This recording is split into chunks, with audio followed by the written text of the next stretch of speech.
বর্তমান সময়ের প্রায় অধিকাংশ সম্পর্কই নষ্ট হয়ে যায় শুধুমাত্র সন্দেহ করার কারণে। আমাদের প্রিয় মানুষগুলো আমাদের সন্দেহ করাটাকে ভালোবাসা মনেই করে না। অথচ হুমায়ুন ফরিদী স্যার সন্দেহ নিয়ে কত সুন্দর একটা লেখা লিখেছিলেন। হুমায়ুন ফরিদী স্যারের লেখাটা ছিল অনেকটা এরকম, যে মানুষটা আপনাকে সবচেয়ে বেশি সন্দেহ করে ওই মানুষটা আপনাকে সবচেয়ে বেশি ভালোবাসে, কারণ ওই মানুষটা আপনাকে হারাতে চায় না, ওই জন্যই সে আপনাকে সন্দেহ করে। বিল গেটস সন্দেহ নিয়ে খুব সুন্দর একটা ছন্দ বলেছিলেন। ছন্দটা ছিল অনেকটা এরকম, আপনার ভালোবাসার মানুষ যদি আপনাকে সন্দেহ না করে তাহলে বুঝে নেবেন তাকে ভালোবাসার আরো মানুষ রয়েছে।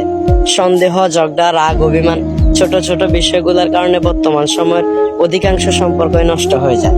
অথচ পাশের মানুষটা এটাই বুঝে না, সন্দেহ, রাগ, অভিমান, ঝগড়া যে সম্পর্কের মধ্যে নেই সেখানে ভালোবাসাই থাকে না। ভালো থাকুক পৃথিবীর সকল ভালোবাসাগুলো।